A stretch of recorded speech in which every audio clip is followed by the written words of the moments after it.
Morning SS family, welcome back to the channel. অনেক দিন পর এরকম হ্যাপি নোটে আবার একটা ব্লগ বানাচ্ছি। লাস্ট কয়েকদিন ধরে আমাদের সাথে যা গেল, যতটুকুন পসিবল তোমাদের সাথে শেয়ার করেছি।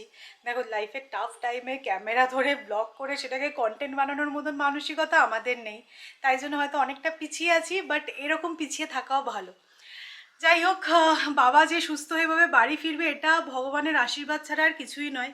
তাই জন্য বললাম যতটুকুন তোমাদের সাথে শেয়ার করা পসিবল ততটাই শেয়ার করেছি। বাট এর মাঝে আমাদের মধ্যে বা আমাদের মাথায় যা চলেছে সেটা আর বলার কথা নয়।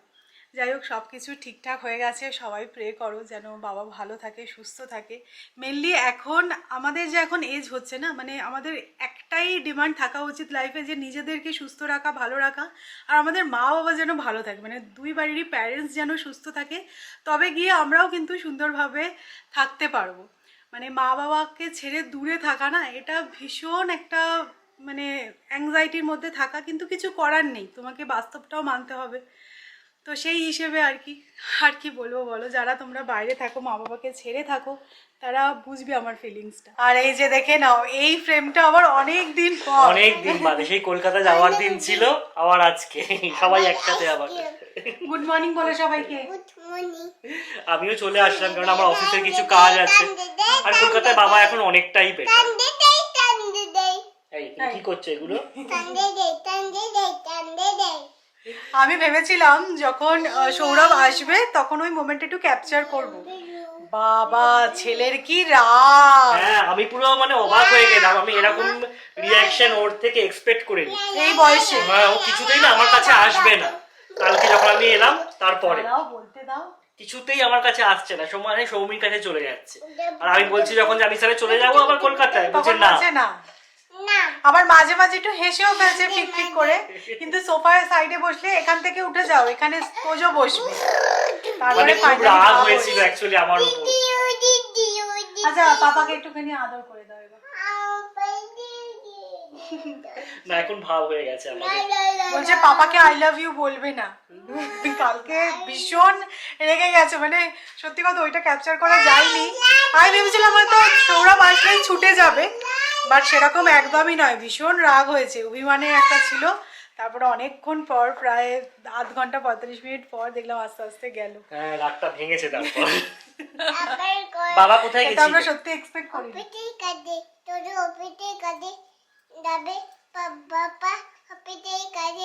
বাবা দুজনেই অফিসের কাজে চলে যাবে। আমার এখন ভাবো, আমাকে এখানে থাকতে হবে, এরা দুজনে এখন ট্যুর করে বেড়াবে।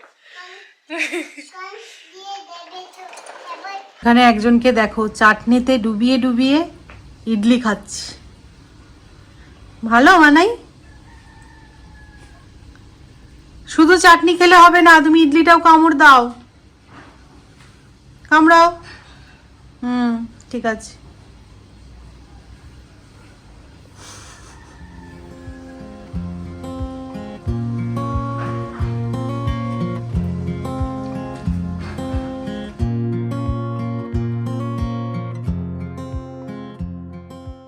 তো এখন নিজে নিজে ব্রেকফাস্ট করে নেবে, তো ব্রেকফাস্ট সারুক, আর ততক্ষণে আমি পুজোটাও দিয়ে নিই। সৌরভকে বলেছিলাম তুলসী পাতা আনার জন্য, এক ব্যাগ তুলসী পাতা এনেছে দেখো। আর এই যে আনন্দময়ী মিষ্টির প্যাকেট, আজকে আমার গোপালও নতুন গুড়ের সন্দেশ খাবে।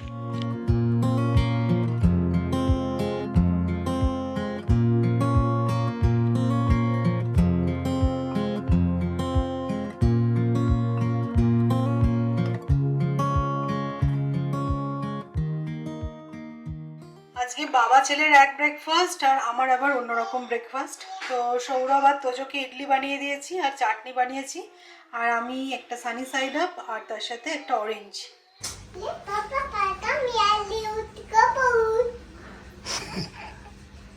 যাবে না পাপা?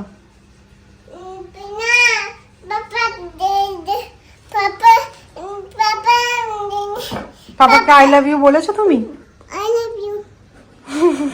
কার্যসিদ্ধির জন্য না ও সব কিছু করবে। যে পাপা কাম হিয়ার, নিচে যাবে। মাছের দোকান আজকে বন্ধ। মাছের দোকান বন্ধ নয়, বন্ধ। মাছের দোকান বন্ধ নয়। মানে তোজো না প্রচন্ড মানে অবসেসড ফিশ নিয়ে। আমি তোমাদেরকে দেখাবো, সব ফিশের নাম শিখে গেছে, মানে অবসেসড। হ্যাঁ, মাছের দোকান যাবে এখন। আজ সত্যি আজকে মাছের দোকান বন্ধ। মাছের দোকান বন্ধ নয় তো, মাছের দোকান বন্ধ নয় তো। আমাদের বাড়ির কাছে যে মাছের দোকান আছে সেটা জেনুইনলি আজকে বন্ধ, আমি দেখেও এসেছি একবার। তো তোজো তুমি ভাবছি দেখি তো গাড়ি নিয়ে যাই, আমাদের সামনে আরও একটা মাছের দোকান আছে, সেটা যদি খুলে থাকে আজকে। মাছের দোকান যাচ্ছি। কি এক্সাইটমেন্ট মাছের দোকান যাওয়ারই। জানি না ছেলেকে নিয়ে কোথায় যাবে, সে তো হাউ হাউ করে গেল, মাছের দোকানেই ওকে নিয়ে যেতে হবে আজকে। সত্যি এখানে মাছের দোকান বন্ধ, তো সৌরভ গাড়ির চাবিটা নিয়ে গেছে, হয়তো গাড়ি নিয়ে একটু এদিক ওদিক ঘোরাবে। এখন আর বাবাকে ছাড়ছে না, কালকে একটু অভিমান হয়েছে ঠিক কথাই। তো যাই হোক, তোমাদেরকে একটা জিনিস দেখাতে চাই। সৌরভ অ্যাকচুয়ালি কলকাতা থেকে এটা এনেছে, তো আমরা ডিসাইড করেছি যে এই বছরই তোজোর হাতে খড়িটা আমরা দিয়ে নেবো, কারণ নেক্সট ইয়ারটা টু লেট। আর নেক্সট ইয়ার হয়তো এই সময় মেবি তোজোর মানে স্কুলের ফর্মও ফিল আপ করতে হতে পারে। কিছু কিছু বাচ্চা দেখবে একটুখানি আর্লি হয়, কিছু কিছু বাচ্চার একটু লেট হয়, বার্থডে মান্থের ওপর ডিপেন্ড করে। তো ওটা আমরা দেখছিলাম আর কি। যদিও সত্যি কথা আমি এখন ওসব নিয়ে অত ভাবতে চাই না, আমার ছেলেটা বড় হয়ে যাচ্ছে, এটা যেরকম ভালো লাগছে সেরকম কোথাও গিয়ে আমার খারাপও লাগছে। বলছে দূর, ওই আদো আদো করে কথা বলছে, মামা করছে, এগুলো আর কিছু দিনেরই ব্যাপার, তারপরে তো নিজের স্পেস হয়ে যাবে, নিজের বন্ধু বান্ধব হয়ে যাবে। তো কি এনেছে তোমাদেরকে দেখাই, এই যে স্লেট আর পেন্সিল। আমি অ্যাকচুয়ালি অনলাইনে দেখছিলাম, বাট এখন এত সব কিছু কমার্শিয়ালাইজ হয়ে গেছে, মানে এই স্লেট পেন্সিলটাকেও দেখছিলাম যে কুচি টুচি দিয়ে, তারপরে বিভিন্ন রকমের কলকা করে, মানে ওটা আমার একদমই ভালো লাগছিল না। মানে বাচ্চা স্লেট পেন্সিলে অ ক খ লেখা দেখবে কি, ওই সমস্ত দেখতেই ব্যস্ত হয়ে যাবে। কারণ বাচ্চারা দেখবে যে কোনো ব্রাইট জিনিস, যে কোনো কালারফুল জিনিস একটু পছন্দ করে, তখন আর ওই সাদা চক পেন্সিলে যখন লিখবে অ ক খ, সেটা আর চোখে পড়বে না। তাই জন্য আমি একদম প্লেন অ্যান্ড সিম্পল চাইছিলাম। তো দিদি এটা কিনে পাঠিয়ে দিয়েছে, দিদি আর জামাইবাবু বেরিয়ে তোদের জন্য এই স্লেট পেন্সিলটা কিনে পাঠিয়েছে। তো এবছর আমার ছেলের হাতে খড়ি। বাবা সত্যি তোজোটা কত বড় হয়ে গেল। কোথায় যাচ্ছ? মাছের দোকান। চুপটি করে বসে আছে দেখো গাড়িতে আমার সাথে, মাছের দোকান যাবে বলে এত এক্সাইটমেন্ট। পাপা হাতে মাছের দোকান। ফাইনালি এই হোলসেল ফিশ মার্কেটে আমি আসলাম, যদিও মাছ নেওয়ার নেই, বাট ছেলের আবদারে। তাদের তাদেরকে দিয়ে মাছের দোকান, মাছের তো এখানে মাছের তোজো এটা কি ফিশ? লক্কা পিস, কি ফিশ? লক্কা পিস, কাতলা ফিশ। লক্কা পিস। এটা কি? এটা কি বলো? এটা আর ফিশ। এটা আর পিস নয় তো। তোজো মাছ দেখে সুপার এক্সাইটেড।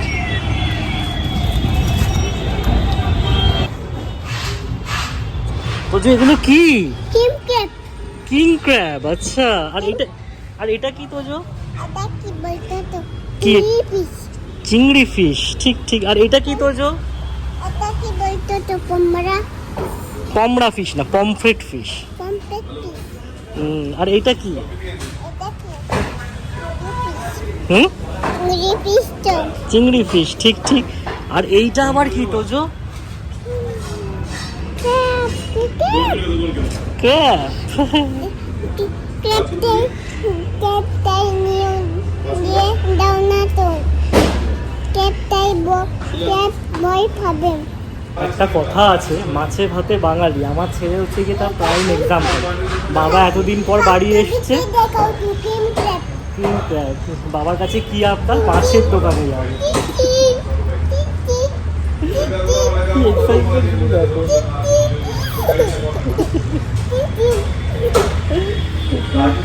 চলো আমরা যাই এবার, আমরা মাছ দেখেছি অনেক।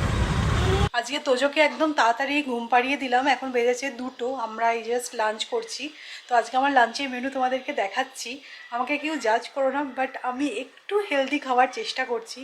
রোজ রোজ হয়তো পসিবল হবে না, বাট এমনটা নয় যে কোনো দিনও খেতে পারছি না বলে একদিনও খাবো না। তো আজকে এখানে আছে আমার স্প্রাউট দিয়ে স্যালাড, আর আছে একদম অল্প তেলে ভেজিটেবলস দিয়ে চিকেন ফ্রাই আর শসা, আর একটা রুটি খাচ্ছি, আমি ভাত খাচ্ছি না। সৌরভও আজকে আমার জন্যই রুটি খেয়ে নিচ্ছে। তো সৌরভের জন্য আছে আলুর দম আর ডিম ভাজা। তো আজকে এই কারণে আমার সকালে রান্না সেরকম কিছু ব্যাপার ছিলই না। তোজোকে কেন বলতো তাড়াতাড়ি ঘুম পাড়িয়ে দিচ্ছি, ওর না একটা অভ্যাস হয়ে গেছে রাত্রিটা একটু মানে মানে 11টা বেজে যাচ্ছে ওর ঘুমাতে ঘুমাতে, তাই জন্য এখন তাড়াতাড়ি ঘুম পাড়িয়ে দিলাম। তাহলে কি 4টে 4:30-এর মধ্যে উঠে যাবে, তাহলে আবার 10টার মধ্যেও ঘুমোতে পারবে। যে এটা হচ্ছে আমার আজকের লাঞ্চ। এই জিনিসটা দেখতে ভীষণই কালো লাগছে ক্যামেরায়, বাট এতটাও কালো কিন্তু হয়নি। এর মধ্যে চিকেন আছে, ব্রোকলি, গাজর এই সমস্ত দিয়ে আর কি বানিয়েছি। আর এটা তো খেতে খুবই ভালো লাগে। আজকে আবারও একটা বড় বিপদ থেকে বাঁচলাম, মানে সত্যি আমাদের সাথে যে কী হচ্ছে আমি জানি না। মানে এত বড় বিপদটা ঘটলো, এটা যদি তোজো সামনে থাকতো কী হতো আমি জানি না। থ্যাংক গড কি তোজো এখনও ঘুমাচ্ছে। আমরা লাঞ্চ করতে বসেছি, টিভি দেখছি, আর আমার এই ব্যালকানির দরজাটা খোলা আছে। তো তোমরা দেখেই থাকবে, এই নিচটাতে একটা বড় ভাস থাকতো, সেই ভাসটা এখানে যেরকম থাকার সেরকমই ছিল। এরকমটা নয় যে প্রথমবার এখানে ভাসটাকে রেখে জানলাটা খোলা হয়েছে বা কার্টেন্সগুলো এখানে আছে। অনেক সময় হয় একটু হাওয়া দিচ্ছে, কার্টেন্সগুলো একটু উড়ছে, বাট ওই ভাসটাকে ফেলে দেওয়ার মতন এরকম কখনো হয়নি। মানে খেতে বসেছি, ধর ধর ধর ধর করতে করতে আস্তে আস্তে ভাসটা পড়ে পুরো উল্টে যাতা অবস্থা। এতক্ষণ ধরে সেগুলো সব পরিষ্কার করা হলো। আর তোজো আছে বলে আরও ভয় লাগে, মানে কতবার যে ঝাঁট দিয়েছি আমি আর সৌরভ মিলে তার কোনো মানে কাউন্টলেস। অত সুন্দর ভাসটা আমি মনে হয় এই বাড়িতে প্রথম আসার পর হোম সেন্টার থেকে গিয়ে ওই ভাসটা কিনেছিলাম। মানে একদম মানে ফার্স্ট আমরা হোম সেন্টারে গেছিলাম, ওই ভাসটা কিনেছিলাম।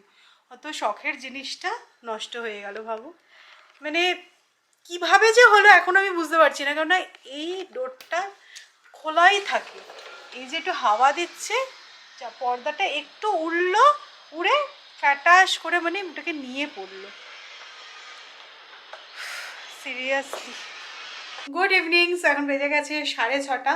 আমি নিচে হাঁটতে গেছিলাম এই কাঁচ কেলেঙ্কারির পর, রেডি রেডি হয়ে ভাবলো একটুখানি নিচে ফ্রেশ এয়ারে একটু হাঁটা যাক। মাঝে তো আমি খুবই হাঁটছিলাম, বাট এই 3-4 মাস হলো আবার ডিসকন্টিনিউ হয়ে গেছে, যা হয় আর কি। যে কোনো দেখে ভালো জিনিস না আমরা খুব বেশি দিন কন্টিনিউ করতে পারি না, আর সংসারের চাপে বলো বা কাজের চাপে বলো আর হয়ে উঠছিল না। বাট আবারও আমি শুরু করেছি। একটা জিনিস জানো তো, আমি না এটা জানি যে কিছু বাজে যখন হয় না, আবার কিছু ভালোও তার সাথে কিন্তু হয়। ভালো আমি পজিটিভ সাইডটাই তোমাদেরকে বলে দেখো, যে বাবা অসুস্থ হলো, আমি একা ছিলাম, তো সেই হিসেবে না আমারও কিছু রিয়েলাইজেশন এসেছে। বা সৌরভও যখন হসপিটালে গেছিলো বলছিল যে বাবা তো একরকম, আরও অনেক কিছু দেখেছে। হসপিটালে গেলে যা হয় আর কি, মনটা তো খুব খারাপ হয়ে যায়। তো সেইগুলো আমার সাথে শেয়ার করাতে না আমরা দুজনেই ডিসাইড করেছি যে না, আবারও একটুখানি নিজেদের হেলথের দিকে খেয়াল রাখবো। দেখো একটা জিনিস আমি সবসময় বলি যে আমরা সংসারে থাকি, সবটা করতে হয়, কখনো কখনো ডিসকন্টিনিউ হয়ে যায়, বাট এমনটা নয় যে ডিসকন্টিনিউ হবে ভেবে আর করবোই না। যদি এটাও 2 মাস কন্টিনিউ করতে পারি, 3 মাস কন্টিনিউ করতে পারি, সেটাও তো অনেক, মানে যতটুকুনি হবে না কেন সেটাও অনেক। তো যাই হোক, আমি তো আগে স্টেপ কাউন্ট করতাম, মাঝে তো আর হাঁটাও হচ্ছিল না, স্টেপ কাউন্টও হচ্ছিল না। তো এখন মোটামুটি ডিসাইড করেছি যে 6000 স্টেপ কমপ্লিট করতেই হবে। তো এখন নিচে গেছিলাম প্রথম দিন, একবারে 4000-এর বেশি আর হলো না, 4000 স্টেপস কমপ্লিট করলাম। এবার এই যে ঘরে হাঁটা টাটা হবে না, সেগুলোও কিন্তু স্টেপ কাউন্ট হয়, বাট আমি তো মানে স্মার্ট ওয়াচ পরি না, আর সবসময় তো মোবাইল হাতে ঘোরা পসিবল নয়। তো যাই হোক, মোটামুটি 5000 মতন স্টেপস তো আজকে হয়ে যাবে, প্রথম দিন হিসেবে ঠিকই আছে। কোন্ডাপল্লী টয়েস কেমন করে তোমরা বিশ্বাস করবে কিনা জানি না, আমরা কিন্তু কোনোদিন ওকে এটা শেখাইনি। ও একবার দোকানে গেছে, ওই কোন্ডাপল্লী টয়েসের দোকানটা, যেটা গোয়াতে আমরা পানা দিতে গেছিলাম, সেখানে গিয়ে ও দেখে এসছে, ওর মনে আছে। কোন্ডাপল্লীটা কি করে মনে রাখা সম্ভব আমি জানি না। আচ্ছা আরেকবার করে দাও। কেমন করছিল কোন্ডাপল্লী টয়েসটা?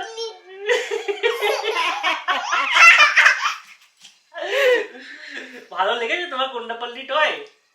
কেমন করে ডান্স করছিল? কেমন করে ডান্স করছিল? আচ্ছা আমরা সেট করি, ঠিক আছে? ওই টয়টা তো আনা হয়েছিল, টয় না ওটা অ্যাকচুয়ালি একটা ডল, বাট তারপর তো সেট করার টাইম হয়নি, ভাবলাম যে আজকে সেট করি। ওটা ডল, হ্যাঁ কোন্ডাপল্লী ডল। বাবু ওটা কিন্তু ডেকোরেশনের জন্য, হ্যাঁ ওটা নিয়ে খেলা যায় না।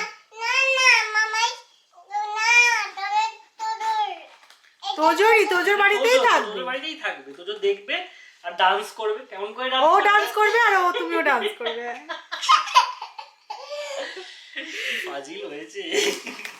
আমি কুলে দিচ্ছি তুমি পারবে না, তুমি পারবে না, ওটা বড়রা পারে, ছোট বড় তোজো তো যে বড় বড় নয়। নয়, ওটাই তো মুশকিল না, তুমি বড় ভেবে পেলো নিজেকে।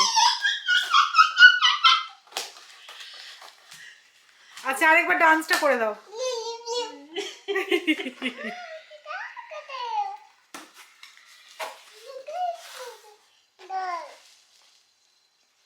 এটা না পুরো অ্যাসেম্বল করতে হবে না, হ্যাঁ, হ্যাঁ, হ্যাঁ। এরকম পার্ট পার্ট করে দিয়েছে। ভালো করে বেশ মানে বাবল র্যাপ করে দিয়েছে, নিয়ে আসা কোনো সমস্যা হয়নি। এমনি আমরা গাড়িতেই এসেছি। হ্যাঁ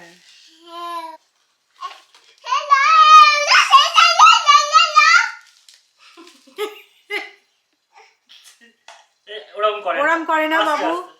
আস্তে, আস্তে আস্তে, don't touch, don't touch, don't touch, আমি করে দেবো। আমি করে দিচ্ছি ব্যাস ঠিক আছে। ডান্স করতে তো ডান্স ডান্স করছে। মাথাটা লাগাও দাঁড়াও দাঁড়াও দাঁড়াও, তুমি হাত দিও না। আরে দাঁড়িয়ে দিলে কি করে লাগাতে পারবো আমি? দাঁড়াও বাবা, ওরকম করে না, হাত দিও না। আমি আমি আমি ঘুরিয়ে দিই এটা দিলে দিলে না এটা হয়নি জানো, কেমন করছে।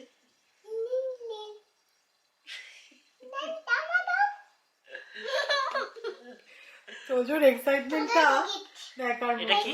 এটা ডল এটা ডল, কার গিফট? তোদের গিফট এটা তোজোর গিফট। ও মাম্মা তোজোকে দিয়েছে এই গিফটটা। মা এটা তো আমিই জানতাম না। এটা ডল না জিনিসটা দেখতে খুব সুন্দর। অন্নপূর্ণা টয় এটা অন্নপূর্ণা টয় না, কোন্দাপাল্লি toy. Karnapalli toy Annapurna toy করতে দেবো। তোজো বানাবে। সব বানায়। যেদিনকেই কন্যাপালি টয়টা নিয়েছিলাম গোয়া থেকে, তোমাদেরকে দেখিয়েছিলাম, তো আজকে এসে ফাইনালি সেট করা হলো। আমার তো খুব পছন্দ হয়েছে।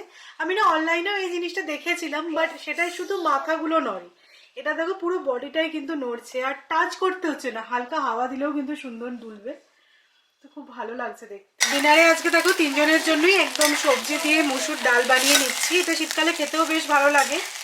ধনে পাতাও দিয়েছি, কড়াইশুঁটি, টমেটো, গাজর। এখন একটা কি ভালো হয়েছে বলো তো, তিনজনের খাবার না আমি অনেক সময় একসাথে বানিয়ে নিচ্ছি। তো এর সাথে রুটি বানিয়ে দেবো, তোজো রুটি আর ডাল খেয়ে নেবো, ওকে একটা ডিম ভাজা করে দেবো। আমাদের আর ডিম ভাজা লাগবে না। তো আমাদের জন্য যেটা বানাচ্ছি সেটা হচ্ছে এই যে চিকেন একটু ম্যারিনেট করে রেখেছি, এটা জাস্ট আমি ওভেনে দিয়ে কুক করে নেবো, তাহলেই হয়ে যাবে। মানে এটার কোনো রেসিপি নয়, জাস্ট দই টই দিয়ে বেসিক মশলা দিয়ে করেছি। তো রুটি আর এটা হয়ে যাবে আমাদের, আর তোজোর জন্য ডিম ভাজা।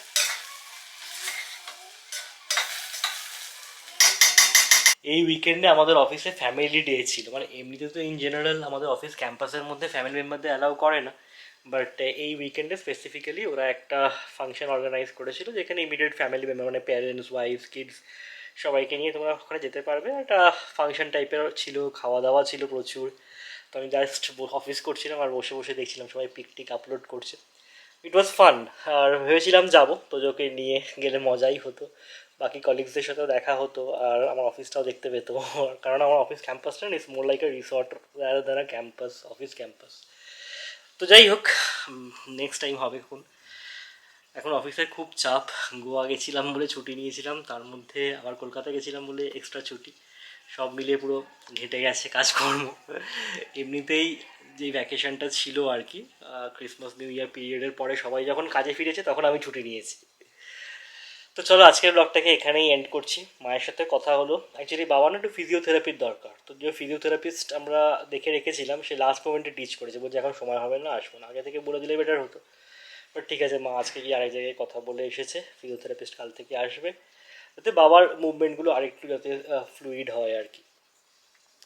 তো চলো ব্লগটা এন্ড করলাম। যদি ভালো লেগে থাকে তাহলে অবশ্যই করে লাইক করো, শেয়ার করো, আর যারা নতুন দেখছো বা যারা এখনও সাবস্ক্রাইব করোনি, যাওয়ার আগে প্লিজ সাবস্ক্রাইব বাটনটা টিপে দিও, it means a lot to us. দেখা হচ্ছে আবার একটা নেক্সট ব্লগে, ততক্ষণের জন্য টাটা, গুড নাইট।